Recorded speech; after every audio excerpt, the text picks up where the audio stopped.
इससे पहले मैंने 10वीं वर्ग के पुस्तक गोदली के काव्यखंड का प्रथम पाठ का गुरु नानक के 2 पद जिसकी व्याख्या मैंने कर दिया। अब आपके पास इस पाठ का प्रश्न लेकर आया हूं। अगर आपने यह दोनों पदों को ध्यान से सुना और समझा तो सारे प्रश्न को बहुत आसानी से आप बना लेंगे, बहुत सरल तरीके से बना लेंगे। चलिए प्रश्न को बनाने में मैं आपको सहयोग करता हूं। इसका पहला प्रश्न है कभी किसके बिना जगत में यह जन्म व्यर्थ मानता है। तो एक लाइन में इसका उत्तर है। इसका उत्तर एक लाइन में है कि कभी राम के बिना इस जगत में जन्म व्यर्थ मानता है। अगर एक लाइन में हम लिख देंगे तो नंबर मिलेगा 1 और लेना है हमको 2, तो 2 नंबर लाने के लिए 5 लाइन 6 लाइन में बढ़ाएंगे। 2 नंबर प्रश्न को अगर प्राप्त करना है तो आपको 5, 6, 7 लाइन में लिखना पड़ेगा। तो देखो कैसे हम बढ़ा सकते हैं। पूछा है प्रश्न कभी किसके बिना जगत में यह जन्म व्यर्थ मानता है, तो आंसर है कभी राम के बिना इस जगत में जन्म व्यर्थ मानता है, क्योंकि राम ही एक ऐसी शक्ति है जो हमारे जीवन को हर परेशानियों को दूर कर सकता है। हमारे जो बार बार व्यक्ति जन्म लेता है, जो बार बार व्यक्ति दुख से पीड़ित होता है, अगर राम की कृपा होगी, राम का भजन करेंगे तो जीवन मरण से मुक्ति पालेंगे। और जब जीवन मरण से मुक्ति पालेंगे तब दुख से हम परे हो जाएंगे। तो इस प्रश्न को बढ़ाने के लिए आप बहुत तरीके से प्रश्न को बढ़ा सकते हैं, लेकिन मेन चीज आपको याद रखना पड़ेगा। दूसरा प्रश्न देखिए, बोला जा रहा है वाणी कब विष के समान हो जाती है। जब राम का नाम नहीं आता तब वह वाणी विष के समान हो जाती है।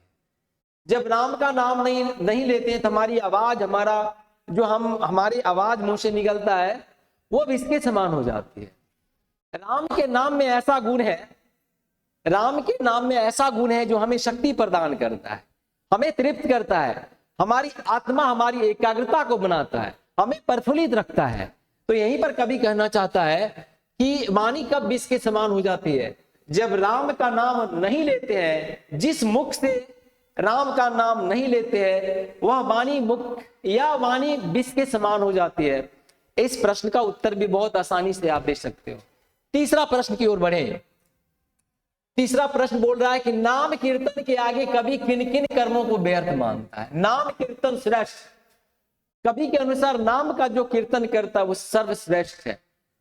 कवि कहता है कि दंड कमंडल ले लेना, शिखा बढ़ा लेना, जनेऊ पहन लेना, कमंडल लेकर घूमना, तीर्थ स्थान में घूमना, अपने कपड़े उतार कर इधर उधर घूमना, सारे के सारे व्यर्थ है। कवि कहता है कि नाम कीर्तन के आगे सब कुछ व्यर्थ होता है। तीर्थ स्थान में घूमना, कमंडल लेकर घूमना, जनेऊ पहनना, धोती पहनकर इधर उधर घूमना, ये सारे के सारे व्यर्थ होता है। इस प्रश्न का उत्तर भी बहुत आसानी से आप दे सकते हो। तीसरा प्रश्न है आपका, प्रथम पद के आधार पर बताए कि कवि ने अपने युग में धर्म साधना के कैसे कैसे रूप देखे हैं। प्रथम पद में बोल रहा है, प्रथम पद में के आधार पर बताए कि कवि ने अपने युग में धर्म साधना के कैसे कैसे रूप देखे हैं। कवि ने धर्म साधना के अनेक रूप देखे हैं। साधु वेशधारी, वगवा वेशधारी जो दंड कमंडल लेकर चलता है, जो अपनी शिखा बढ़ा लेता है, जो धोती पहनकर इधर उधर घूमता है, वैसे व्यक्ति जो अपना वस्त्र उतार कर अपने आप को श्रेष्ठ समझता है, वैसे आडंबर को कवि ने धर्म साधना अपने युग में ऐसे आडंबर को देखा है। पांचवा प्रश्न भी बहुत आसान है। हरि रस से कवि का क्या अभिप्राय है। भक्ति, ईश्वर की भक्ति, हरि रस मतलब हरि का जब हम भजन करते हैं, कीर्तन करते हैं, इससे जो मुझे रस की प्राप्ति होती है, रस की प्राप्ति, बट जो मुझसे खुशी की प्राप्ति होती है, तो भक्ति से, यानी हरि रस का मतलब होता है ईश्वर की भक्ति। ईश्वर की भक्ति से जो हमें खुशी प्राप्त होती है, इसी को हरि रस कहा जा रहा है। छठा प्रश्न भी आप बहुत आसानी से कर सकते हैं।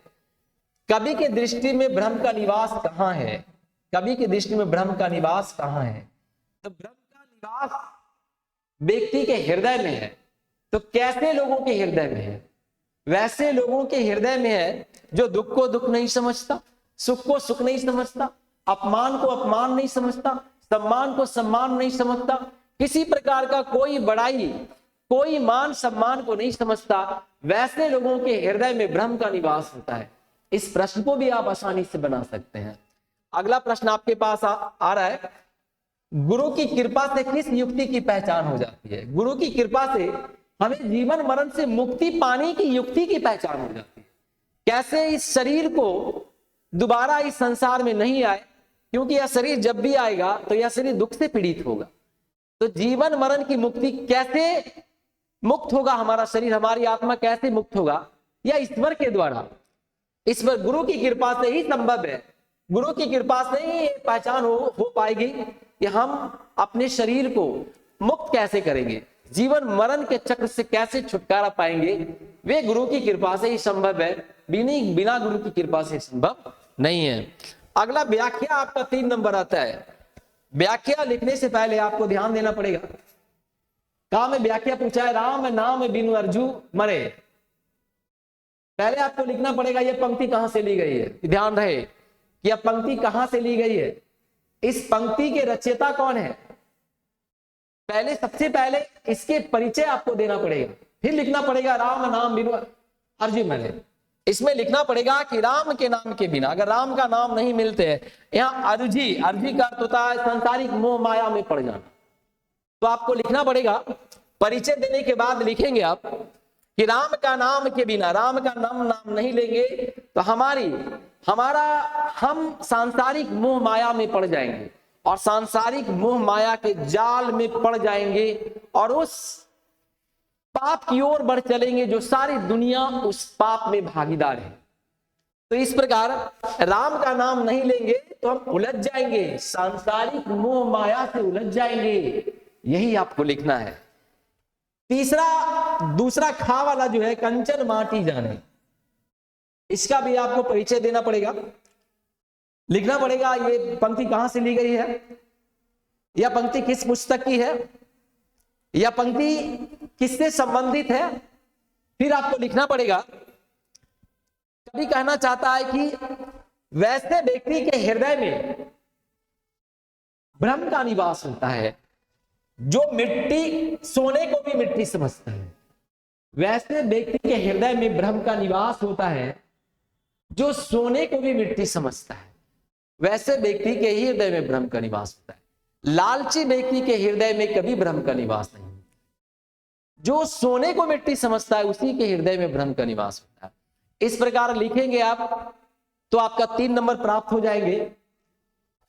गा में पूछ रहा है, हरस शोकते रहे नियारो नहीं मान अपमाना। ये भी आपकी व्याख्या है। व्याख्या जब भी लिखेंगे तो इंट्रोडक्शन, परिचय आप जरूर देंगे कि यह पंक्ति कहां से ली गई है, यह पंक्ति की रचयिता कौन है, यह पंक्ति का बोल क्या है, यह पंक्ति क्या कहना चाहता है। फिर आपका इस पंक्ति की व्याख्या करना पड़ेगा, कभी क्या कहना चाहता है। हरस शोकते रहे नियारो नहीं मान अपमाना। वैसे व्यक्ति जो सुख को सुख नहीं समझता है, दुख को दुख नहीं समझता है, इस सारे से रहित होता है, ना ही मान को मान समझता है, ना ही अपमान को अपमान समझता है, ना ही सुख दुख में एक समान रहता है। वो सुख में भी एक समान, दुख में भी एक समान।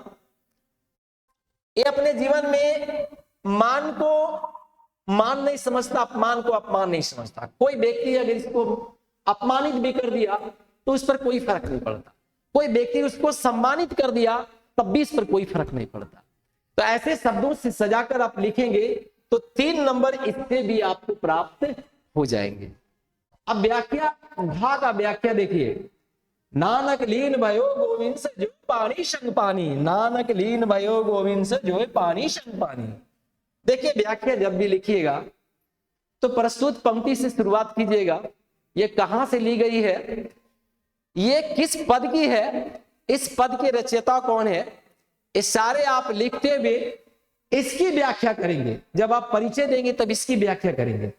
इसकी व्याख्या क्या बोला था, नानक लीन भयो गोविंद सो। नानक क्या कहते हैं, ईश्वर की भक्ति में ऐसे लीन हो जाइए जिस प्रकार एक पानी दूसरे पानी के साथ मिलकर लीन हो जाता है, जिस प्रकार नदी का जल समुद्र के जल में मिल जाता है और मिलने के बाद उस जल से नदी के जल को अलग नहीं किया जा सकता।